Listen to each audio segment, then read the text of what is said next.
ರಾಜ್ಯದಲ್ಲಿ ಬರೋಬ್ಬರಿ 15,75,000ಕ್ಕೂ ಹೆಚ್ಚು ಜನರ ಪೆನ್ಷನ್ ಅನ್ನ ಸರ್ಕಾರ ದಿಢೀರ್ ಅಂತ ಹೇಳಿ ತಡೆ ಹಿಡಿದಿದೆ.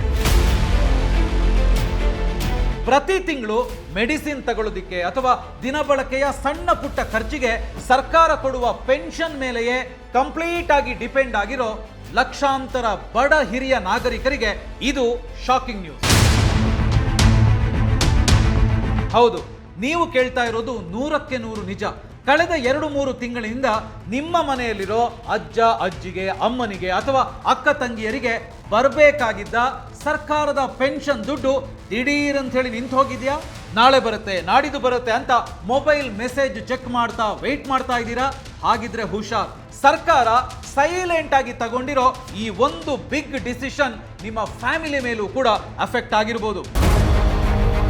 ಇವತ್ತು ಬರ್ತಿರೋ ನಿಮ್ಮ ಪೆನ್ಷನ್ ನಾಳೆ ಬೆಳಗ್ಗೆ ಅನ್ನೋಷ್ಟರಲ್ಲಿ ಯಾವಾಗ ಬೇಕಾದ್ರೂ ಸ್ಟಾಪ್ ಕೂಡ ಆಗ್ಬಹುದು. ಹಾಗಿದ್ರೆ ಕರ್ನಾಟಕದಲ್ಲಿ ಏನಾಗ್ತಾ ಇದೆ? ಸರ್ಕಾರ ಇಷ್ಟೊಂದು ದೊಡ್ಡ ಮಟ್ಟದಲ್ಲಿ ಅಕೌಂಟ್ಗಳನ್ನ ಬಂದ್ ಮಾಡಿದ್ದಾದ್ರೂ ಯಾಕೆ?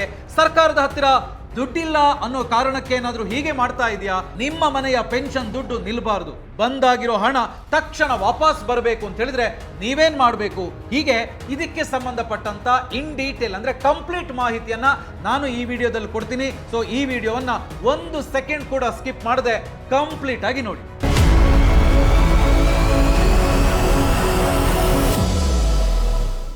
ಹಾಯ್ ಹಲೋ ನಮಸ್ಕಾರ, ವೆಲ್ಕಮ್ ಟು ಬಾಸ್ವಾಲಾ. ನಾನು ಶೇಷಕೃಷ್ಣ ಭಟ್.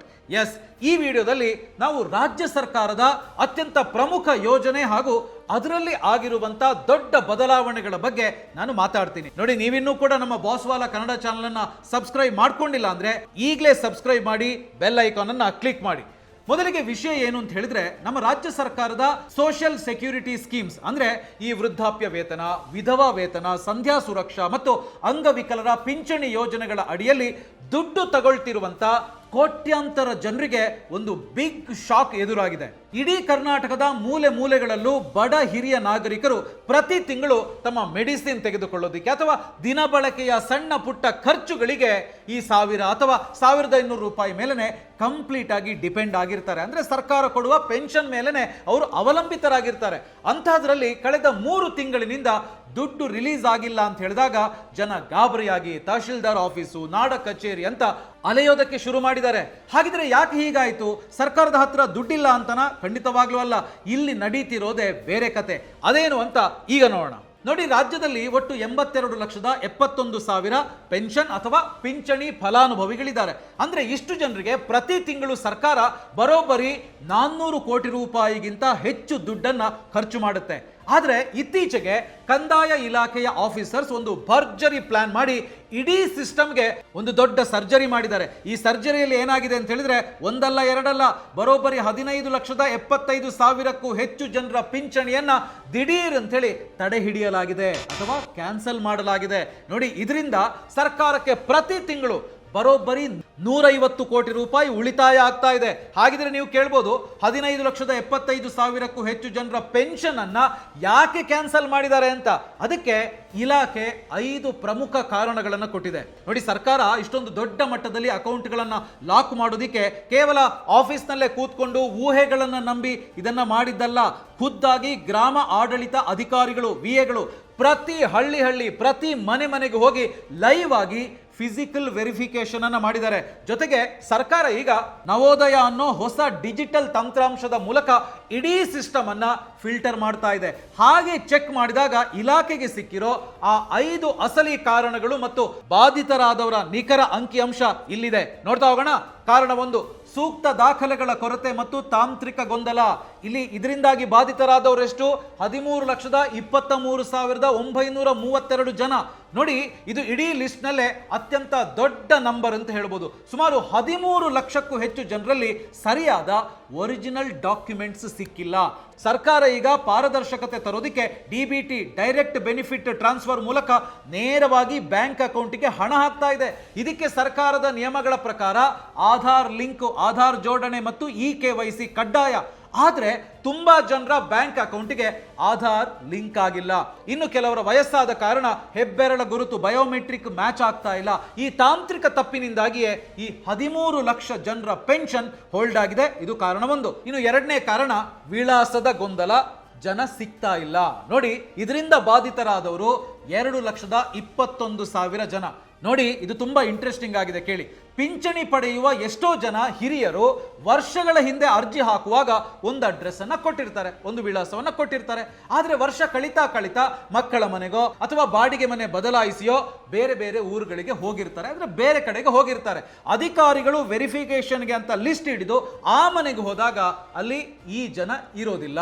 ಗವರ್ಮೆಂಟ್ ಸರ್ಕಾರದ ರೂಲ್ಸ್ ಪ್ರಕಾರ ಫಲಾನುಭವಿ ಕೊಟ್ಟಿರುವಂತ ಅಡ್ರೆಸ್ ನಲ್ಲಿ ಅವ್ರು ಇಲ್ಲ ಅಂತ ಹೇಳಿದ್ರೆ ಆ ಅಕೌಂಟ್ ತಕ್ಷಣ ಸಸ್ಪೆಂಡ್ ಆಗುತ್ತೆ. ಹಾಗೆ ಪತ್ತೆಯಾಗದ 2,21,000 ಜನರ ಪೆನ್ಷನ್ ಈಗ ಬಂದಾಗಿದೆ. ಇನ್ನು ಕಾರಣ 3, ಆದಾಯ ಪ್ರಮಾಣ ಪತ್ರ ನವೀಕರಿಸದ ತಪ್ಪು ಮತ್ತು ಲಿಂಕಿಂಗ್ ಅಪ್ಡೇಟ್. ಇದರಿಂದಾಗಿ ಬಾಧಿತರಾದವರು ಎಷ್ಟು ಅಂತ ಹೇಳಿದ್ರೆ 45,853 ಜನ. ನೋಡಿ, ನಿಮಗೆ ಗೊತ್ತಿರೋ ಹಾಗೆ ಸಂಧ್ಯಾ ಸುರಕ್ಷಾ ಅಥವಾ ವೃದ್ಧಾಪ್ಯ ವೇತನ ಯೋಜನೆಗೆ ಗಂಡ ಹೆಂಡತಿ ಇಬ್ಬರ ಒಟ್ಟು ವರ್ಷದ ಇನ್ಕಮ್ ನಿಗದಿತ ಆರ್ಥಿಕ ಮಿತಿಗಿಂತ ದಾಟಿರಬಾರ್ದು, ಅಂದ್ರೆ ಅದನ್ನ ಕ್ರಾಸ್ ಆಗಿರಬಾರ್ದು ಲಿಮಿಟ್. ಸೊ ಈ ನಿಯಮ ಇರೋದ್ರಿಂದ ಫಲಾನುಭವಿಗಳು ತಾವಿನ್ನೂ ಕೂಡ ಆರ್ಥಿಕವಾಗಿ ಹಿಂದುಳಿದಿದ್ದೀವಿ ಅಂತ ಪ್ರೂವ್ ಮಾಡೋದಕ್ಕೆ ನಿಯಮಿತವಾಗಿ ಹೊಸ ಇನ್ಕಮ್ ಸರ್ಟಿಫಿಕೇಟ್ ಅನ್ನ ಕೊಡಬೇಕು. ಈಗಿನ ಡಿಜಿಟಲ್ ಕಾಲದಲ್ಲಿ ಬೇರೆ ಬೇರೆ ಯೋಜನೆಗಳ ಅಂದ್ರೆ ಗೃಹಲಕ್ಷ್ಮಿ, ವಿಪಿಎಲ್ ಕಾರ್ಡು, ಸೊ ಈ ಡೇಟಾ ಬೇಸು ಒಂದಕ್ಕೊಂದು ಲಿಂಕ್ ಆಗಿರೋದ್ರಿಂದ ಆದಾಯ ಮಿತಿ ಅಂದ್ರೆ ಇನ್ಕಮ್ ಮಿತಿ ಮೀರಿದ ತಕ್ಷಣ ಸಿಸ್ಟಮ್ ಆಟೋಮೆಟಿಕ್ ಆಗಿ ಪೆನ್ಷನ್ ಅನ್ನ ಕಟ್ ಮಾಡ್ತಿದೆ. ಈ 45,000ಕ್ಕೂ ಹೆಚ್ಚು ಜನ ಆದಾಯ ಪ್ರಮಾಣ ಪತ್ರವನ್ನ ನವೀಕರಿಸದೆ ರಿನ್ಯೂ ಮಾಡದೇನೆ ನಿರ್ಲಕ್ಷ್ಯ ಮಾಡಿದ್ದಕ್ಕೆ ಸರ್ಕಾರ ಈಗ ಅವರ ಪೆನ್ಷನ್ ಅನ್ನ ಹೋಲ್ಡ್ ಮಾಡಿದೆ. ಕಾರಣ 4, ವಾರ್ಷಿಕ ಜೀವಂತ ಪ್ರಮಾಣ ಪತ್ರ ಲೈಫ್ ಸರ್ಟಿಫಿಕೇಟ್ ಅನ್ನ ಸಲ್ಲಿಸದೇ ಇರೋದು. ಪಿಂಚಣಿ ನಿಲ್ಲೋದಕ್ಕೆ ಮತ್ತೊಂದು ಪ್ರಮುಖ ಕಾರಣ ಅಂತ ಹೇಳಿದ್ರೆ ಪ್ರತಿ ವರ್ಷವೂ ಕೂಡ ಕೊಡಬೇಕಾದ ಜೀವಂತ ಪ್ರಮಾಣ ಪತ್ರ ಅಥವಾ ಲೈಫ್ ಸರ್ಟಿಫಿಕೇಟ್.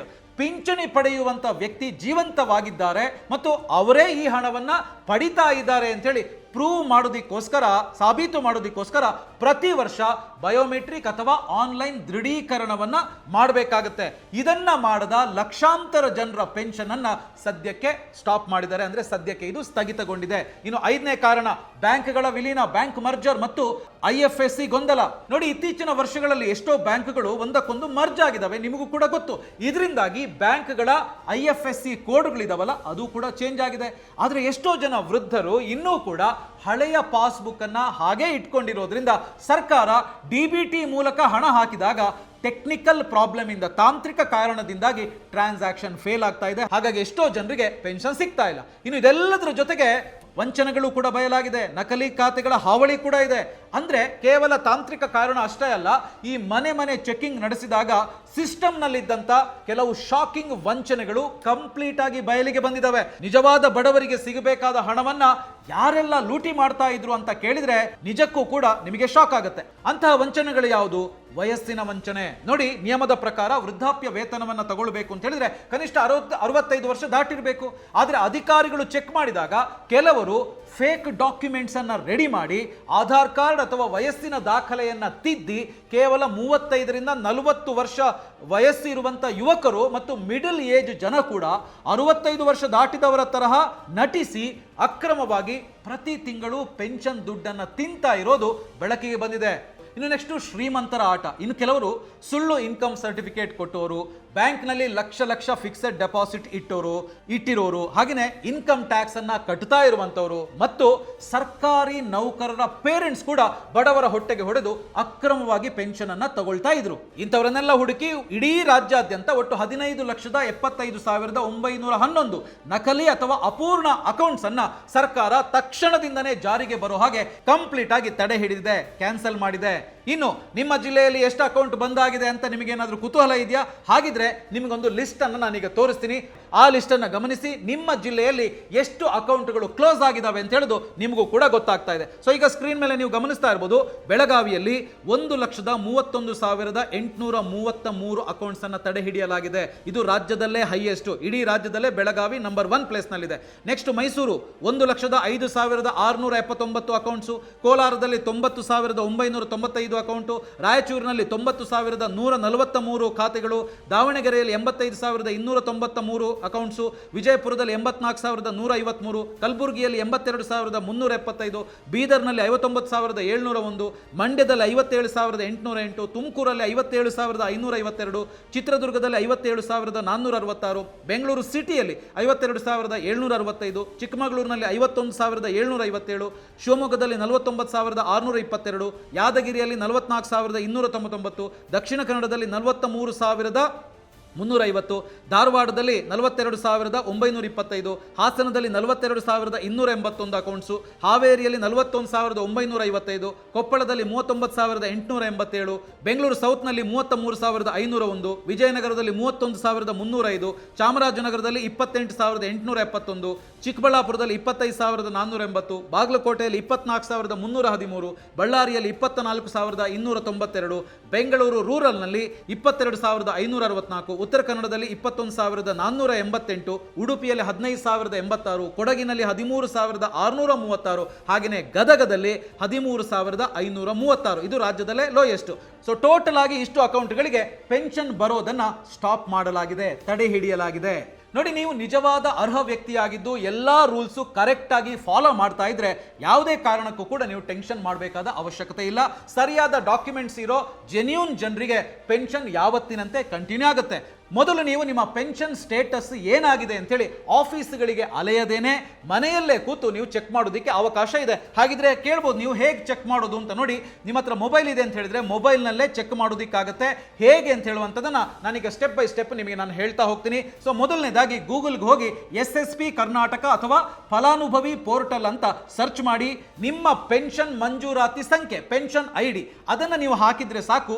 ನಿಮ್ಮ ಅಕೌಂಟು ಆಕ್ಟಿವ್ ಇದೆಯಾ ಅಥವಾ ಹೋಲ್ಡ್ ಆಗಿದೆಯಾ ಅಂತ ನಿಮಗೆ ಅಲ್ಲಿ ಲೈವ್ ಆಗಿ ನೋಡಬಹುದು. ಒಂದು ವೇಳೆ ತಾಂತ್ರಿಕ ಕಾರಣಗಳಿಂದ ನಿಂತಿದ್ರೆ ಅದನ್ನ ಸರಿಪಡಿಸಿಕೊಳ್ಳೋದಕ್ಕೆ ತಕ್ಷಣವೇ ಈ ಕೆಳಗಿನ ದಾಖಲೆಗಳನ್ನು ನೀವು ರೆಡಿ ಮಾಡಿಟ್ಕೊಳ್ಬೇಕು. ಹಾಗಿದ್ರೆ ಏನೇನು ದಾಖಲೆಗಳನ್ನು ರೆಡಿ ಮಾಡಿಟ್ಕೊಳ್ಬೇಕು? Aadhaar card, bank passbook, bank merge ಆಗಿದ್ರೆ ಹೊಸ IFSC ಕೋಡ್ ಇರುವ ಪಾಸ್ಬುಕ್ ಅನ್ನ ನೀವು ತಗೊಂಡಿರಬೇಕು. ನೆಕ್ಸ್ಟ್ ತುಂಬಾ ಇಂಪಾರ್ಟೆಂಟ್, BPL ರೇಷನ್ ಕಾರ್ಡ್ ನಿಮ್ಮ ಹತ್ರ ಇರಬೇಕು.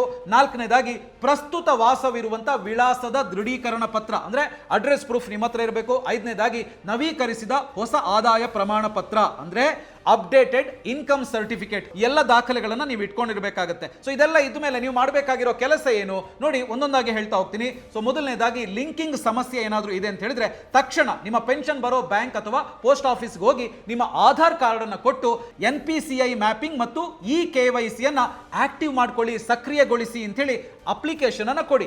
ಇದು ನಿಮ್ಮ ಖಾತೆಗೆ DBT ಹಣ ನೇರವಾಗಿ ಬರೋದಕ್ಕೆ ಹೆಲ್ಪ್ ಮಾಡುತ್ತೆ. ಮರುಪರಿಶೀಲನೆಗೆ ನೋಡಿ, ಮರುಪರಿಶೀಲನೆಗೆ ನೀವೇನ್ ಮಾಡ್ಬೇಕಂದ್ರೆ ನಿಮ್ಮ ಹತ್ತಿರದ ನಾಡ ಕಚೇರಿ, ತಾಲೂಕು ಕಚೇರಿ ಅಥವಾ ಗ್ರಾಮವನ್ನು, ಕರ್ನಾಟಕವನ್ನು ಕೇಂದ್ರಕ್ಕೆ ಹೋಗಿ ನಿಮ್ಮ ಪೆನ್ಷನ್ ID, ಪೆನ್ಷನ್ ಸಂಖ್ಯೆಯನ್ನು ಕೊಟ್ಟು ರಿವೆರಿಫಿಕೇಶನ್ ಮಾಡಿಸಿ ಮತ್ತು ಜೀವಂತ ಪ್ರಮಾಣ ಪತ್ರ ಅಪ್ಡೇಟ್ ಆಗಿದೆಯಾ ಅಂತ ಹೇಳುವಂಥದ್ದನ್ನ ಕನ್ಫರ್ಮ್ ಮಾಡ್ಕೊಳ್ಳಿ, ಖಚಿತಪಡಿಸ್ಕೊಳ್ಳಿ. ನಿಮ್ಮ ದಾಖಲೆಗಳೆಲ್ಲ ಸರಿಯಾಗಿದ್ರೆ ಮುಂದಿನ ತಿಂಗಳಿನಿಂದಲೇ ನಿಂತು ಹೋಗಿರುವಂತ ಎಲ್ಲಾ ತಿಂಗಳ ಬಾಕಿ ಹಣ, ಅರಿಯರ್ಸು ಒಂದೇ ಬಾರಿಗೆ ನಿಮ್ಮ ಅಕೌಂಟ್ಗೆ ಜಮೆಯಾಗಬಹುದು. ಸೊ ಸರ್ಕಾರ ತಂದಿರುವಂತ ಈ ಕಟ್ಟುನಿಟ್ಟಿನ ರೂಲ್ಸ್ ಇಂದ ಬ್ರೋಕರ್ಸ್ ಹಾವಳಿ ತಪ್ಪಿ ಅರ್ಹ ಬಡ ಜನರಿಗೆ ಸರಿಯಾದ ಸಮಯಕ್ಕೆ ದುಡ್ಡು ತಲುಪೋದಕ್ಕೆ ಸಾಧ್ಯವಾಗುತ್ತೆ ಅಂತ ಹೇಳುವಂಥದ್ದು ನಮ್ಮ ನಂಬಿಕೆ. ಆದ್ರೆ ಈ ಇನ್ಫಾರ್ಮೇಶನ್ ಪ್ರತಿಯೊಬ್ಬ ಹಿರಿಯ ನಾಗರಿಕರಿಗೂ ಕೂಡ, ಪ್ರತಿ ಬಡವರಿಗೂ ಕೂಡ ತಲುಪಬೇಕು. ಯಾಕೆಂತ ಹೇಳಿದ್ರೆ ಎಷ್ಟೋ ಜನ ಅಜ್ಜ ಅಜ್ಜಿಯರಿಗೆ ಏನ್ ಮಾಡಬೇಕು ಅಂತ ಹೇಳಿ ತಿಳಿಯದೆ ಕಾಯ್ತಾ ಕೂತಿರ್ತಾರೆ ಪಾಪ. ಸೊ ಅದಕ್ಕೆ ತಕ್ಷಣ ಈ ವಿಡಿಯೋನ ನಿಮ್ಮ ಫ್ಯಾಮಿಲಿ ಫ್ರೆಂಡ್ಸ್ ಗ್ರೂಪ್ ನಲ್ಲಿ ಆದಷ್ಟು ಶೇರ್ ಮಾಡಿ. ಹಾಗೇನೆ ಈ ವಿಡಿಯೋ ನಿಮಗೆ ಇಷ್ಟ ಆಗಿದೆ ಅಂದ್ರೆ ಲೈಕ್ ಮಾಡಿ. ಸೊ ಇನ್ನೂ ಕೂಡ ನೀವು ಬಾಸ್ವಾಲ ಕನ್ನಡ ಚಾನಲ್ ಅನ್ನು ಸಬ್ಸ್ಕ್ರೈಬ್ ಮಾಡಿಲ್ಲ ಅಂದ್ರೆ ಈಗಲೇ ದಯವಿಟ್ಟು ಸಬ್ಸ್ಕ್ರೈಬ್ ಮಾಡಿ. ಬ್ರಾಂಡ್ ಪಾರ್ಟ್ನರ್ಶಿಪ್ ಮತ್ತು ಜಾಹೀರಾತಿಗಾಗಿ ಸಂಪರ್ಕಿಸಿ brand@bosswala.com. WhatsApp number 9108014192. Bosswala. Be the boss.